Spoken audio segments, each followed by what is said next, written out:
Welcome back. It's Locked On Chiefs. More of the aftermath of the Chiefs 2022 season. We're going to get into today taking stock, what the rookie class did for this team, what they're going to do in the future, then who are some of the departures that we may see this offseason, and quite frankly, what are the team needs for this team to try to make another run at the coming season? Yes, we have turned the page. Welcome to Locked On Chiefs. From the land of the free and the home of the Chiefs, this is the Locked On Chiefs podcast. Really can't turn the page quick enough, can we? No. Thank you for making Locked On Chiefs your first listen. We do really appreciate that. And if you are looking for a draft show to go listen to, go check out Locked On NFL Draft. My co-host here is the host of Locked On NFL Draft, and he kind of knows what he's talking about. Anyway. He can't spell, but that's about, No, that's why Eric Crocker takes care of that as my co-host over there. For your second listen, always a good option. And as we speak, we're recording this a little bit early. I am on my way to the Senior Bowl to check out this class of seniors coming to the draft. So there is a lot to get to. We'll touch on some of the newcomers and what the needs are here coming up later. But as we take stock, I think the big takeaway off of this big game, yes, there were shortcomings. Obviously, they end in a loss. There's frustration. There's disappointment.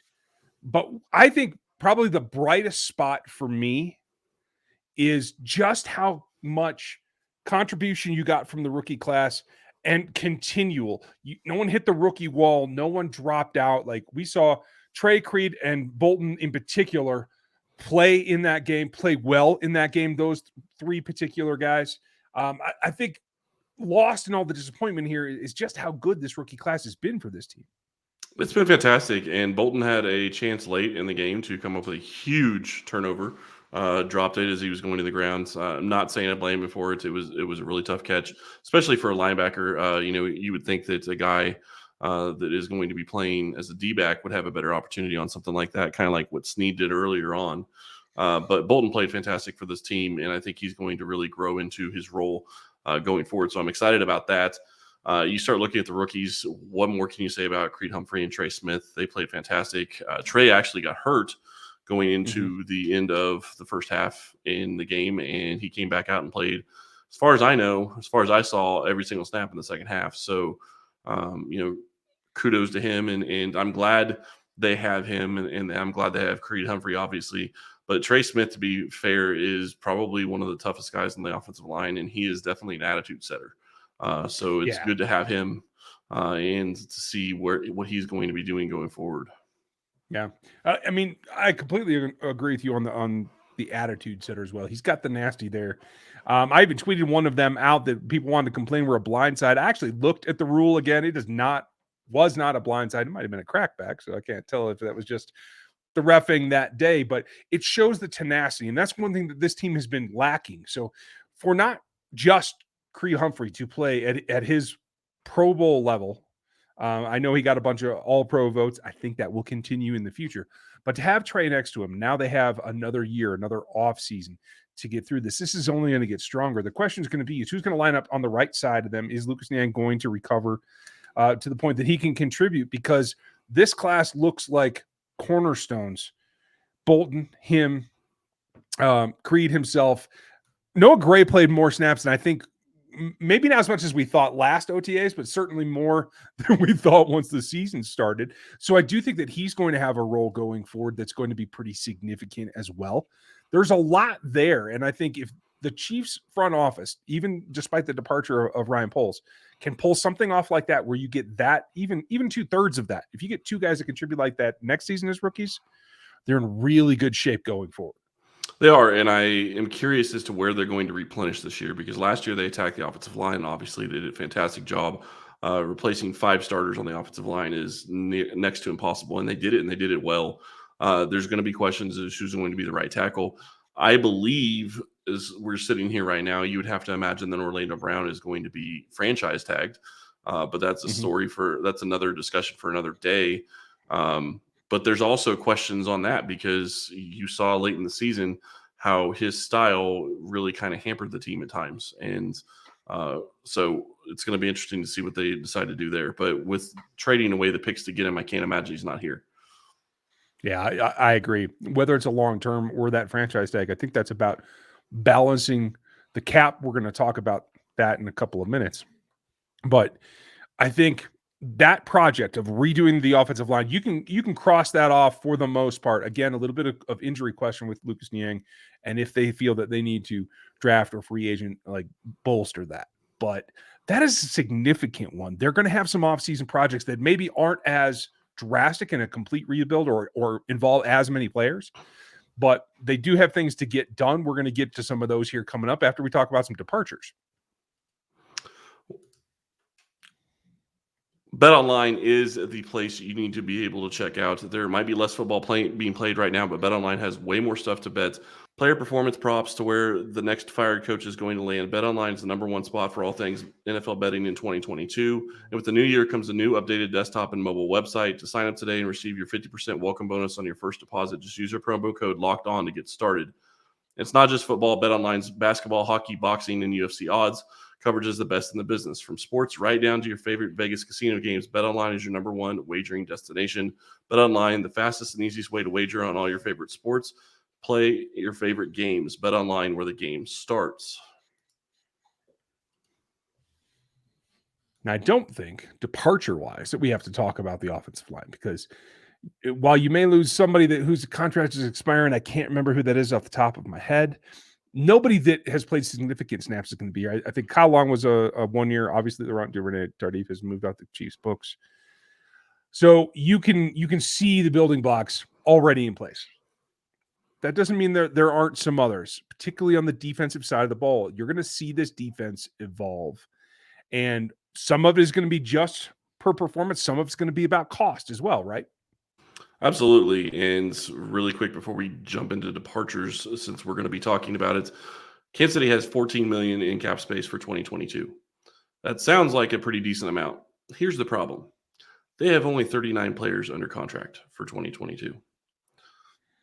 Gonna probably need 65 to get through the season, I would imagine. So gonna have to make some moves. And player departures are going to be part of it. And really, it's probably going to come down to money on a lot of them. That's just the reality of the NFL. There's a lot of realities, and we've already seen one departure. For those of you that were counting on Arnett to make this roster, I think I told you at the time, 53 wasn't in his future. Nothing in Kansas City is in his future. He is already gone. That is the least of their worries right now because they have a couple of veterans right now that are eating into that cap. We'll talk about it in a minute that have long been discussed about this is the breaking point. This is where you might see them roll over, where whatever dead money is not as important as the cap space that you'll recover from that. The big ones are Frank Clark, Anthony Hitchens, and what we had hoped would be a re-signed Tyrann Mathieu that for some reason post-game pressers made me feel in particular like that may be farther from the reality than we thought. Yeah, I wonder whether or not he'll be back. It's really hard to know what Kansas City is going to be doing, and it depends on what Tyrann wants. Honestly, if he wants to be the highest paid safety, he's not going to be here. That's the reality of the cap, and that's the reality of the situation. You can't have the highest paid QB in the NFL and have the highest paid safety in the NFL. I mean, you wish you could, but that's just not probably reality. So the bigger question is what are they going to do there? Frank Clark, if they cut him, it's probably going to be a post-June 1 designation, would free up almost $20 million on his cut alone. Anthony Hitchens saves them almost another 8.5. So there's a couple of ways that they can come up with a lot of cap space really quickly and make some moves and kind of do things, but going to have to make some changes. That's a lot of change. Now, that's not to say as well that Jaron Reed was on a 1 year. Melvin Ingram was on a 1 year. You're talking if you can't figure that out, you're talking about returning one starter from that defensive line that just didn't produce enough pressure on Joe Burrow within the last 48 hours. That is a significant problem. And I think that is, as we move forward, going to become more of a focus on this offseason. It absolutely has to. And I think that if you look at a position that the Kansas City Chiefs are going to have to attack in this offseason and in the draft, it's going to have to be defensive end. They have to get cheaper at that position. They have to have better players at that position. Yes, you could probably bring Melvin Ingram back for a decent contract, as long as he's willing to play for that. But you have to be able to go find guys and draft them. And maybe that means, drafting a guy in the first round and in the fourth round and trying to see if you can get lucky hitting in the fourth round on a defensive end. But Kansas City is going to have to get cheaper at that position because they're going to have a lot of other players that they either have to decide if they're going to keep them or they're going to cut them. Or I guess just not bring them back because there's so many that already are not supposed to be here. Yeah, I mean, Travarius Ward's contract is up, right? Saw him actually improve this season quite dramatically, in my opinion, and he spiked at the end. I know he had a rough game against Chase the first time. I think we have done a pretty good job of illustrating to everyone what the scheme is versus what the player is in defending that particular player. You saw Ward, I think, play a lot better the second time in the AFC Championship game. I don't know that it's enough to earn him interest to come back, but I also don't know what the market's going to be for him. He's one that I'm very interested to see what kind of initial inquiries there are about. Yeah, I have a hard time believing Ward's going to be back in Kansas City next year. I would like to see him back in Kansas City. I think he improved enough, but you have to question whether or not it's a contract year thing. He hasn't played. He's played well, I think, for the most part. Yeah, he's had bad games, but he's played well for the most part for Kansas City. But I do think that you look at him being on a contract year and his play spiking. You have to question whether or not that's going to continue for him to rise. And that's the type of guy that you have to sign. Is you cannot sign a guy based on how he plays in his contract year. And I love Justin Houston when he was here, but that's what got him the huge contracts. And it didn't work out for Kansas City because he never returned to it. And I know they're completely different players, but you have to look at that. And especially with a QB that's making as much as Patrick is. And yeah, Patrick can free up some money with, doing a roster bonus type thing. And I would imagine they'll do that. But that's only going to be making the problem worse in the future years. And he's already going to be close to 40 or 50 million next year. So do you want to keep compounding that issue? It's going to be part of the process, right? Because when you convert, you do rack up something that holds over, correct? I'm not sure exactly what that number is. Yeah, it depends. Generally, bonuses are spread over 5 years. So for 2022, looks like Patrick has a 27.5, or just short of 27.5 of a roster bonus. So you could split that and it would, carry over the next 5 seasons, including a fifth of it in this season. So you could cut his number to like 5 million on that roster bonus. But again, you do that, you're just carrying stuff forward to future years. And, you can afford to do it. But right now he's already got a cap number of 46 million, almost 47 million in 2023 before you look at doing that. So it's going to be something that you're going to have to watch. It gets hairy fast. Mm-hmm. Making that cap room will certainly help.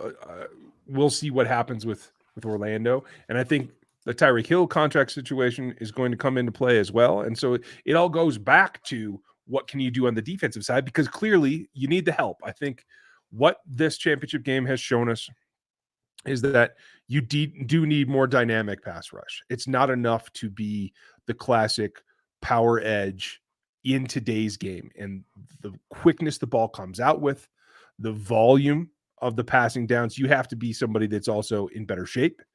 The classic bigger power ends don't quite have that stamina classically, and that doesn't mean that you couldn't find somebody that does. But I think that that's going to become a higher priority. And we all know that corner was something that they needed to work on before the Ward situation. So that's clearly going to be another high priority. Then the nice thing is they have Baker as well. So right, that could play into it. That's true. I don't think Hughes has any more time left on his contract, but I could be wrong. No, I don't think he does. I think people are going to want to upgrade from there anyway. I think the staff will, more importantly, or the front office. And so it comes down to all of that, in that they're going to have to replace Hitchens is likely a casualty as well. And you have to get somebody. You can't move anybody else. There's nobody else on the depth chart you can move up and be successful with. We've seen that. So this has to be an acquisition, and that's going to be a key. And there are parts that fit into the whole of that defense, whatever form it takes. And if you need parts, the best place for you to go is rockauto.com, because you can save time and money by using them. Up to 100% off the same parts that you can get at a chain store, except you don't have to wait on them. You don't have to hope that they have them in stock. You just go there. It's a family business. You can rely on them. They've been serving people for 20 years, and they take care of everything themselves. They offer reliably low prices for every customer, no matter whether you're a mechanic or a home do-it-yourselfer or not. So go explore their website today. Find the solution that fits your needs for your parts. That's rockauto.com right now and see all the parts that are available for you. Just build a cart, put them all in there, right? Locked on in how did you hear about us so that they know that we sent you. We appreciate that. Amazing selection, reliably low prices, and all the parts your car is ever going to need. rockauto.com.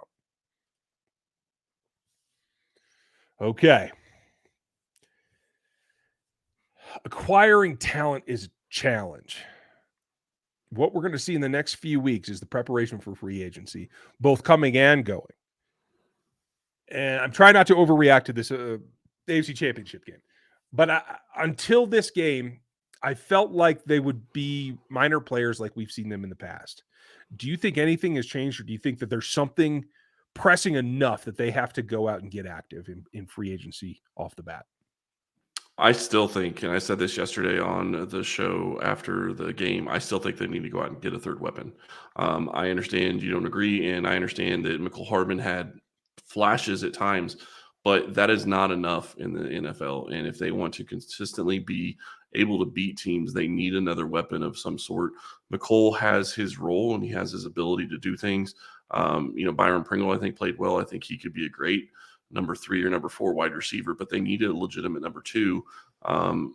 We've seen people talk about Juju wanting to come back to Kansas City on, whatever deal they could offer him. So we'll see if they decide to go that direction, because they tried to do it this past year and he went back to Pittsburgh. I just think that they need another weapon there. And yeah, you're going to get guys back. I think Noah Gray will have a much better year in 2023. I think that he's trying to learn, really the Travis Kelce role. And Travis Kelce, what makes him so good is he finds weaknesses in zones. And that is something that is very high level, and it's not going to be something that you're going to have a rookie do very well. So we'll see if that ends up being the case. They'll get Jody Fortson back as well, so I think that's going to help. The question is what do you do, at other positions? Wide receiver, I think, is one of them they need to look at. I would like to see McKinnon get brought back, but did he price himself out with the playoffs he had? I doubt it. I personally think he can be part of that backfield. And that's one position that I think you have talent there. I think that the draft pick for Clyde Edwards-Helaire means you're not drafting another guy in the top 100. Maybe if they found something they like, they do have a number of late round draft picks that they could look at. But I think the easiest thing is to try to go back to McKinnon. I think they're comfortable with that. And I think he showed a lot here at the end of the season. His question has always been durability. So he can't be relied upon to be the bell cow, but that's why you have Clyde and Darrell. What happens after that? Well, he's able to be gone. We'll see what actually he's a free agent, so we'll see. Correct. I don't know that he's going to get a contract he really wants to go anywhere for that's drastically better than what he'd get here to come back and try to run it back again. We will see. No, I agree with that. There's always that possibility. Right. I agree with that. I don't think he's going to get the opportunity to be a starter somewhere, which is, I think, what he would be chasing if he went somewhere else. Absolutely. So. And let me clarify yesterday. It's not that I think McCole Hardman is a number 2. I just didn't want to underplay what he has done down the stretch the last few games, because it has been a step up in my opinion. No, it absolutely has. And I'm not trying to throw him under the bus. I'm just saying I don't think he is, what's the right word? Consistent enough. There you go. I don't think he's consistent enough on this offense to be able to take coverages away. And that's what everybody hated, what they paid Sammy Watkins, and I get it. But Sammy Watkins affected this offense because he pulled coverage from Tyreek Hill and Travis Kelce. You need a guy that's going to do that. And if you do it in the draft, maybe, you go get a guy, maybe Jamison Williams. I know maybe he wouldn't play a lot in 2023, but that's a talent that wouldn't normally be there most years. But because of the injury, he could be. That's absolutely true. And I think picking where they're going to be, and we don't know 100% yet as of recording this, folks, it'll be 29 or 30 is what it'll be. You're going to have that opportunity because I think that is exactly the range that he will fall into. You'll also have some pass rusher. You'll have some corner. Like, there's going to be value there. And I think in the first 3 rounds, the Chiefs have to look, especially when we find out where and confirm that the Chiefs will be getting a compensatory 3rd round pick that will be in the top 100 for the Ryan Poles hiring in Chicago. So now you're talking about you have 4 top 100 picks. Yep. That is something you can do with. And I think you have to look at the combination of the positions we've talked about of defensive end, wide receiver, and quarterback. They have to Well, be in there. and I just want to say this really quick on Williams. I know a lot of people could hate it because he may not provide much in 2023. But if you're looking at wide receiver, generally speaking, in Reed's offenses, most rookie wide receivers aren't going to make a huge impact in their first year. Tyreek Hill did, but he's a special talent. I'm not saying Jameson Williams can't be, but I do think that him learning in this offense and being able to help in November and December could be a huge boost, and he'd be ready to go for 2024. Yeah. And it's the That's type of very talent true. that you normally wouldn't get a chance to get because you're not going to be drafting that high. And that's all. If you go to the idea of the old school recovery, these days guys can recover from ACLs pretty quickly. It's true too. And they're saying initially that it was clean and that he should be able to participate in the first half of the season. That doesn't mean week 1 or training camp, and that's fine. But I don't think it's as big a negative as it has been in years past. Yeah, and it's not an Achilles, although you still have Cam Akers coming back after 7 months from that. So Yeah. just recovery is a lot different now, and I think it's where I'm going with that is you try to get talent that is going to be above and beyond what you normally could. And that is why they got Trey Smith where they did, is because he fell because of medical issues. That could be another huge boon for Kansas State's rookies in 2022. Yeah. Let's look forward to that, folks. There is stuff to look forward to, including this show, because we are here 5 days a week all year long. We might take a day or two off, for like Christmas or something, but it's tough to move on, but we are doing that, and we will start shifting. Next time you see me, I will be in Alabama at the Senior Bowl, getting ready to look for picks for not only this team, but the rest of the league. So please, we would appreciate if you checked out not only Locked On Bets, that's how you can get in on the Super Bowl action, but Locked On Draft as well.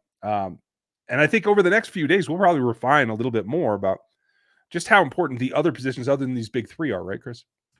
Yeah, and I think the other key is who is going to be back, who's going to what are they going to do in free agency, because they're going to have some money to spend. Where are they going to spend it? Are they going to be able to find guys that want to come here to play with Patrick? And I do think that that's a possibility as well. I think that's part of the reason that a guy like Juju Smith-Schuster wants to be here. Yeah, I agree. Let's see if that starts to gain some momentum here in the early part of February.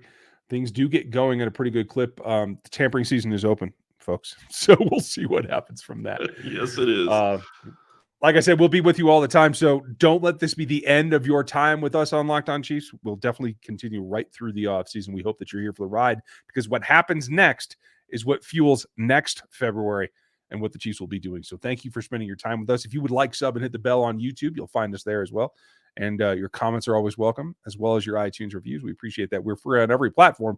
We appreciate you spending your time with us today, and we'll talk to you tomorrow.